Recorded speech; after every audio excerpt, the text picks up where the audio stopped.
My name is Alessandro Cere. I'm a solution architect with Amazon Web Services. This session is for everyone interested in quantum computing and want to learn more about how quantum computers can help them solve new challenges. I will be joined by Ewan, CTO and co-founder of Entropica Labs, a Singapore-based quantum computing company. Today, we won't talk too much about the different technologies that power existing quantum processors. We will focus instead on understanding why quantum computing is so exciting. Here is the agenda. We'll start by introducing quantum computation, and then review how we can use AWS to run your quantum tasks, and then I'll invite Entropica Labs to tell us more about application of existing quantum computers. Let's start. Quantum computing is a whole new way of processing information that leverages the laws of quantum mechanics. This is a completely different approach than the classical computation we used to, and this difference translates in the opportunity to solve new classes of problems, or solve all problems more efficiently. Defining which problem to solve and the right algorithm are important steps. But then we also need the hardware to run the computation. We need a quantum computer. And building a quantum computer is not an easy task. Those are very sensitive machines, and we don't yet have all the resources required to build a perfect quantum computer. But the scientific community and private companies are hard at work and steadily increasing their efforts to close this gap. I remember when I first started working on quantum computation more than 10 years ago, we were still working on demonstrating the feasibility of elementary quantum gates. Since then, the rate of discovery has accelerated at an incredible pace, and the results are moved from publication and academic labs to the core of a nascent industry. The reason there is so much interest in quantum computing, it is because it has the potential to solve some computational problems at a scale that's beyond the reach of classical computers. Let me be clear, not every computational problem is a good fit for quantum solution, but we expect that certain problems can be solved efficiently with quantum computers. And we have a compelling evidence that some of those problems cannot be solved using classical computers in an efficient way. I want to make sure that this concept is clear. A quantum computer is not a more powerful version of the classical computer you're used to. So it isn't intrinsically faster. It's a different beast altogether. And with the right combination of problem to solve, algorithm, and hardware, we expect an exponentially faster result than any classical computer. This matters especially for those problems where any classical solution doesn't scale well with the size of the problem. Speed is always a relative concept, and one might naively think that it's only a matter of getting together enough EC2 instances to get a faster computation. But there are problems for which the computation time grows beyond reason, already at moderate sizes, even for the largest supercomputers. And, depending on the problem, it might not be justifiable to invest these resources from an economic or sustainability point of view. That's why quantum computing is so attractive. It offers the potential for long-term transformation. However, it's still early days, and it is difficult to predict which industries, which use cases, and which verticals will be the most transformed by this technology. And there's no shortage of industries and use cases that could benefit from scalable solutions. Chemistry simulations, new material research, supply chain optimization, financial analysis, and even machine learning. At AWS, we are humble about those technological and scientific challenges, but excited about their potential. It might take years before we see the first commercial application of quantum computing, but it's never too early for our customers to be at the forefront of innovations in their field and to start with quantum computing to research applications, build expertise, and secure IP. We can help you to start experimenting with quantum computers, cut through the hype, compare different technologies, and explore if and when quantum computing will matter for your business. From the research side, we established the AWS Center for Quantum Computing. This is a research center close to the California Institute of Technology, or Caltech, that is bringing together the world's leading quantum computing researchers and engineers with a mission to accelerate the development of quantum computing hardware and software. Caltech has a history of breakthroughs in experimental and theoretical quantum science and technology. It has become a leading incubator in the field. We also have a collaborative research program, the Amazon Quantum Solution Lab, that allows customers to work with leading experts in quantum computing, machine learning, and high-performance computing to dive deep and develop and benchmark new algorithms and solutions. This is a great approach to start building the internal expertise and strategies required to prepare for the future of quantum computing. And, of course, we also count on a growing global community of technology and consulting partners with specialized skills and expert knowledge of quantum computing. If you want to experiment with quantum computers right away, we have you covered. We have Amazon Braket. Let's double-click on it.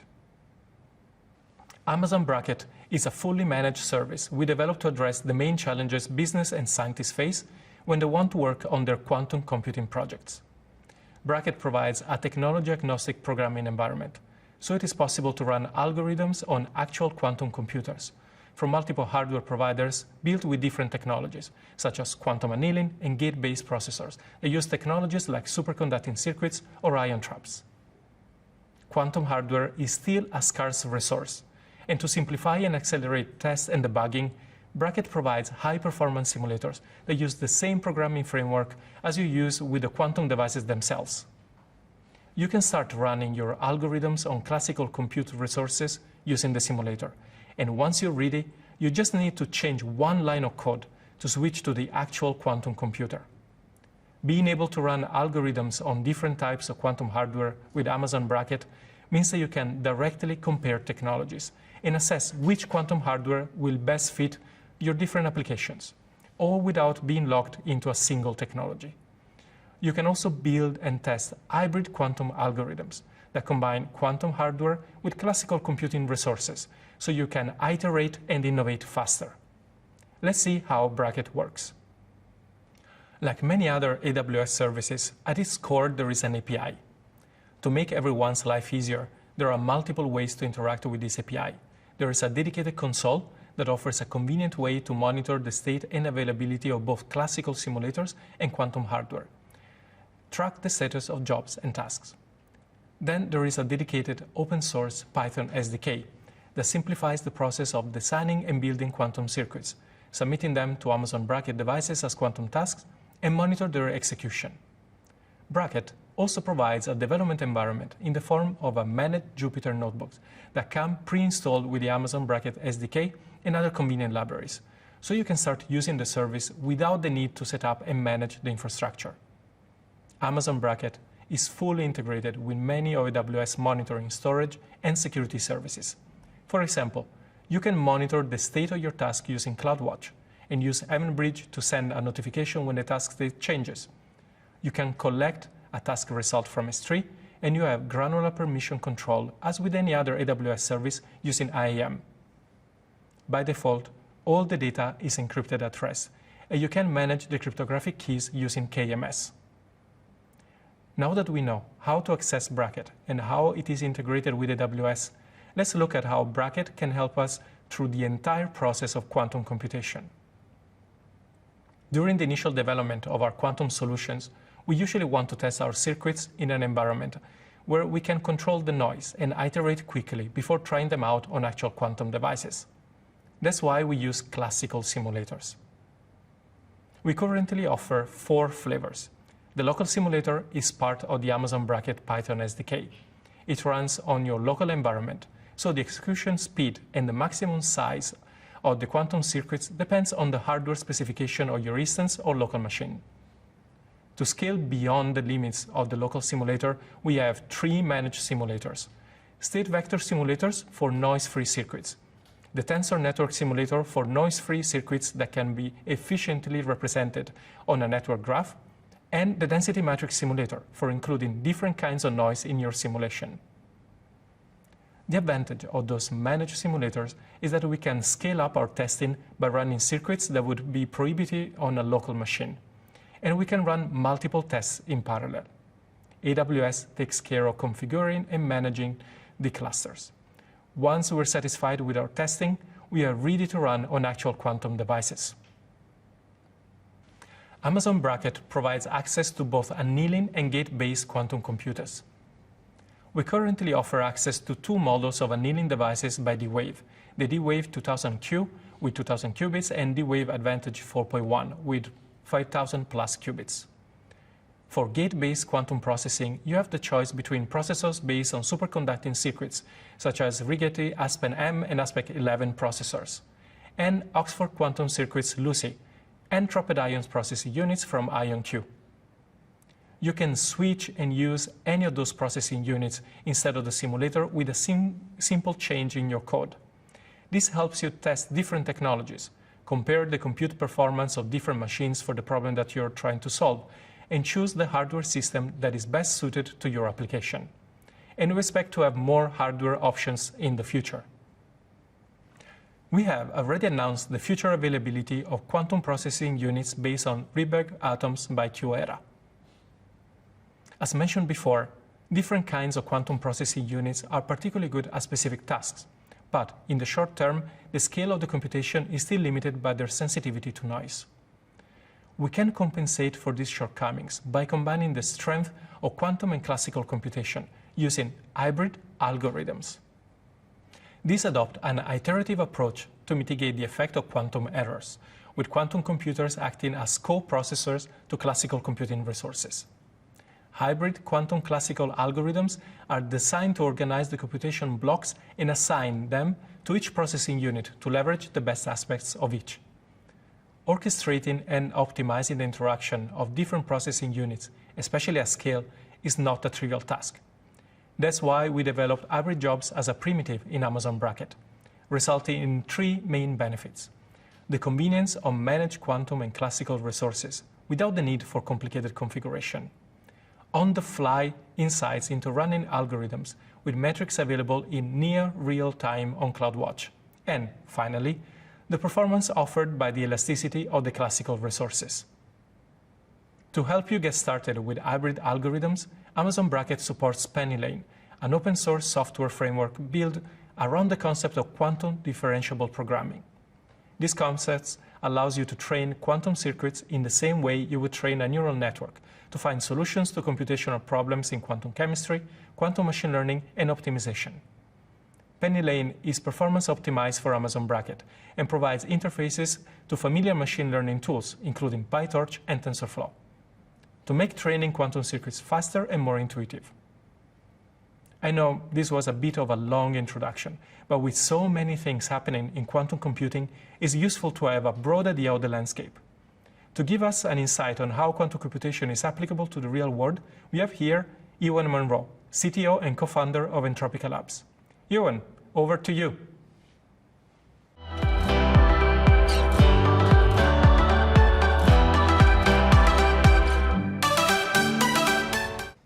Thanks, Alessandro, and hello everyone. I'm Ewan Monroe, CTO and co-founder of Entropica Labs.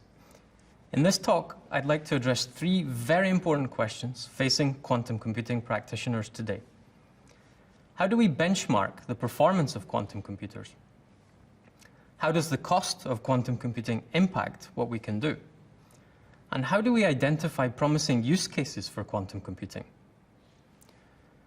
I'll address these questions through examples from optimization, which is Entropica's primary area of focus for quantum computing applications. Let me first say a few words about why we think optimization is an attractive target for quantum computing. Optimization is found across many industries, from manufacturing to finance to energy to transportation. The need for optimization arises because we want to seek efficiencies to reduce costs. Or maybe we want to decide on a course of action that will maximize our returns, for example, in making an investment.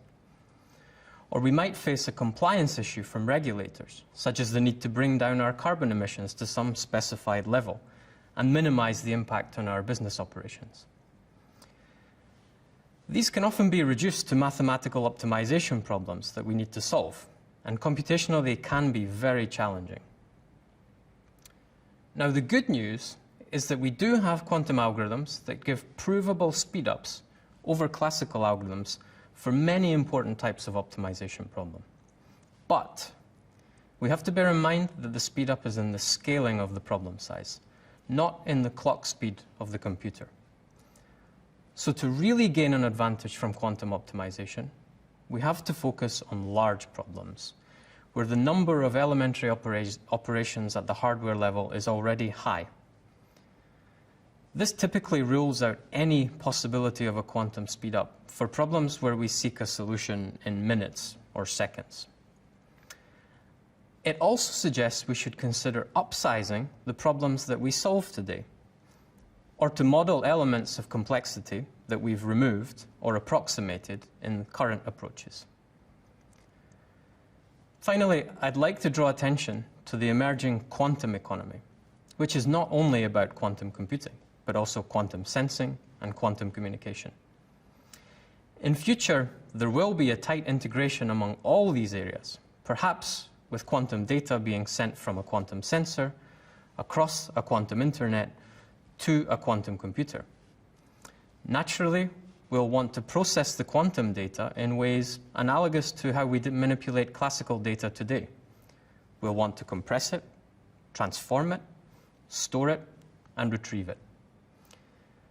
It's a safe bet to most efficiently do all of the necessary mathematical operations on this quantum data, such as optimization. We'll use quantum algorithms running on quantum computers. So we believe that quantum optimization will be a key ingredient in supporting the future quantum economy. Now let me turn to the first question I posed at the beginning. How do we benchmark the performance of quantum computers today?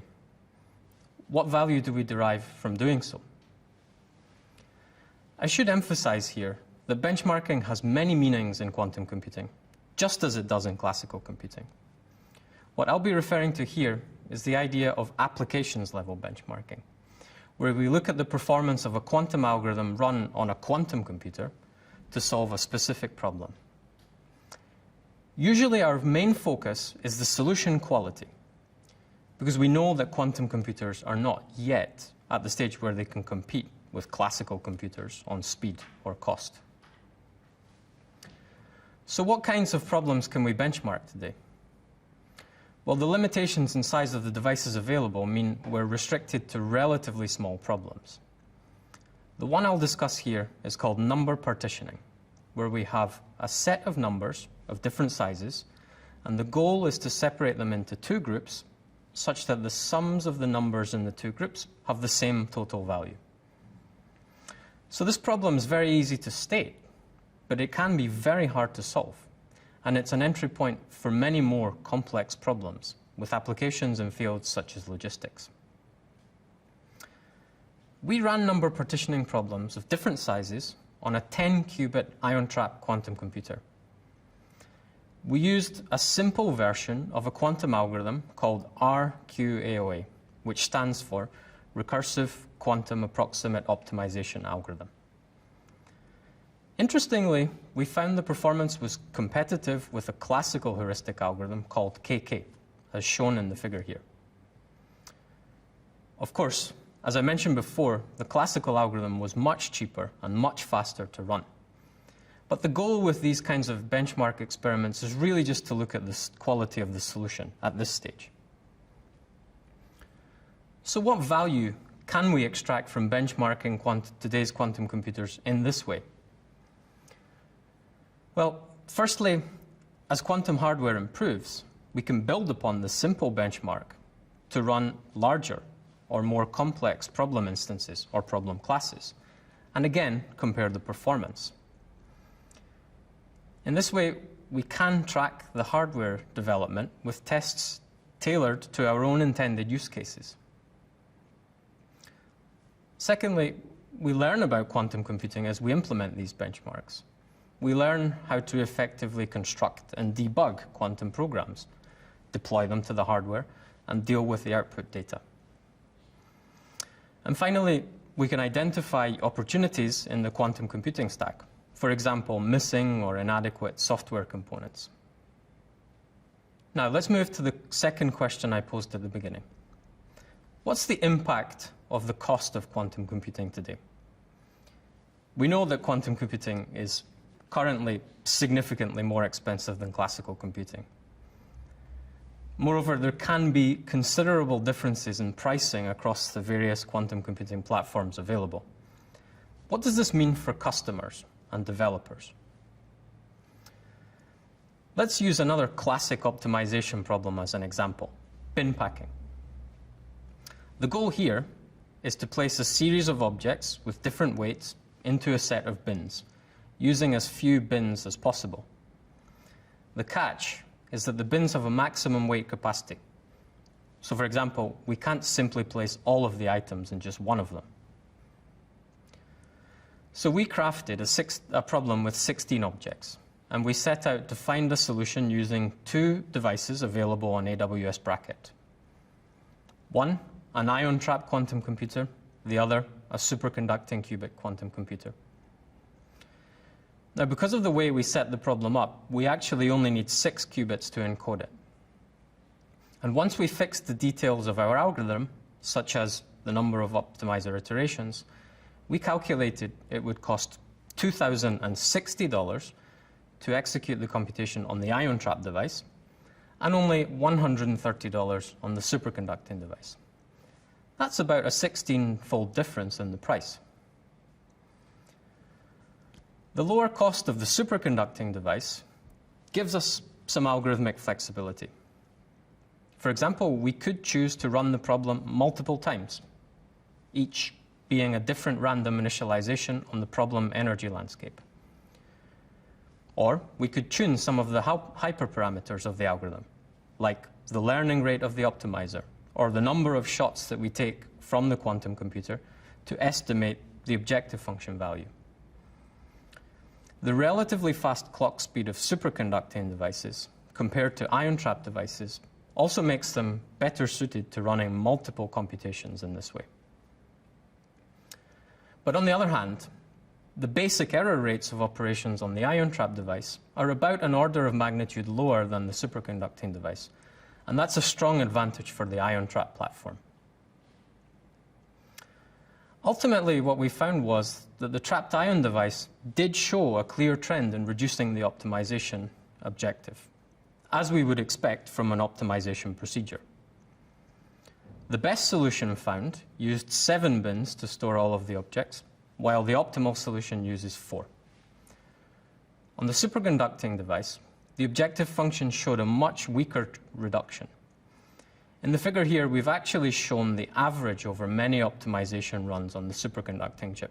And interestingly, despite its poorer overall performance, the best solution found needed just 5 bins. So to summarize here, we've seen that the cost of quantum computing forces us to carefully think about the trade-offs involved in using different platforms.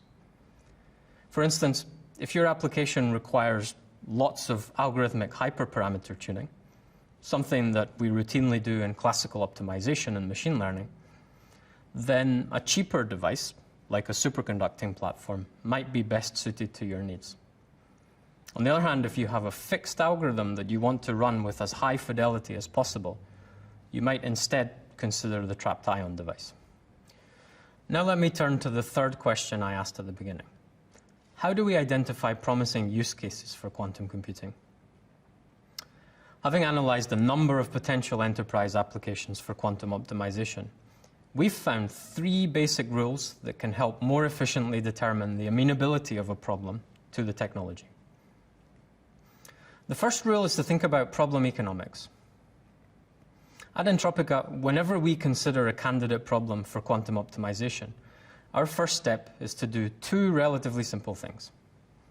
First, we compute a lower bound on the possible value of the objective function. This computation is completely independent of any algorithm and only relies on understanding the problem structure and having access to any necessary input data. What we get from this is a number corresponding to the lowest possible value that a feasible solution could ever take. Now, we don't actually know that such a solution exists, but it sets a yardstick that we can use to gauge the performance of algorithms. Next, we run our existing algorithm to get the best objective function value available to us today. You can see on the slide the relation between the lower bound and our existing solution. The difference between their function values, this delta, represents the best improvement we could ever achieve over the solution we already have. No matter how powerful a computer or algorithm you run, classical or quantum, this delta is the best improvement we can hope for. If you can turn this delta into an actual business metric, like the savings you might make or the expected return on investment, then you have a means to compare the impact of different candidate use cases, which would allow you to then focus your resources on tackling the ones with most potential. Of course, here again, I'm only focusing on the quality of the solution, but we could use a similar approach to incorporate computational runtime into the evaluation, using, for example, the results of fast, simple heuristics as a baseline. The second rule is to think classically. This actually covers a rather broad set of questions that attempt to connect the status quo, which is how we do things today, to what we'd like to achieve. For instance, what's wrong with our existing solution? What would we like to improve about it? Is it the quality of the solution? And if so, can we sacrifice runtime for the quality? Or do we need a solution within a time that's essentially fixed by operational constraints? Answering these questions allows us to gauge what the right kinds of algorithmic approaches are. Then, before we even consider quantum algorithms, we can also ask if we're using the best classical approaches available. The third rule is to think big. This comes back to my previous point that, at least for optimization, the greatest opportunity for quantum advantage lies in large problems. Aiming big makes it more likely that we'll see and benefit from the superior algorithmic scaling that quantum computing can offer. To wrap up, I've talked through 3 key questions facing quantum computing customers and developers today: benchmarking, cost, and finding good use cases. Now, these will remain pertinent questions for many years to come as quantum computing develops. And that's why at Entropica, we're developing tools and services to address these needs. Thank you. Thanks, Ewan. It's exciting to see quantum computation becoming a reality. If you want to know more about quantum computing and how AWS can help you get started, here's a few references you might find useful. And to learn more about AWS in general, you can engage with our training and certification. Skill Builder is our online learning center that makes it easier for anyone, from beginners to experienced professional, to build AWS cloud skills. We offer more than 500 free digital courses that can help you and your team build new cloud skills and learn about the latest services when and where is convenient, in up to 16 languages. Within Skill Builder, take advantage of flexible learning plans, which offer suggested digital courses aligned to a specific domain or job role. And as you build your skills, consider preparing for one of our 11 AWS certifications. These industry-recognized certifications span foundational, professional, and specialty levels to validate AWS knowledge and skills, building your credibility and confidence. You can also join the AWS Certified community, which brings together AWS certified practitioners and builders in an exclusive online community. You'll participate in discussions forum, learning and networking opportunities, and challenges from the AWS team to earn rewards and recognition. Scan one or both of the QR codes on the screen to get started with your cloud skill training and certification today. Thank you again for attending, and we really appreciate your feedback so that we can better understand the topics and services you would like to know more about. So please do take the time to fill out our survey and let us know what you think.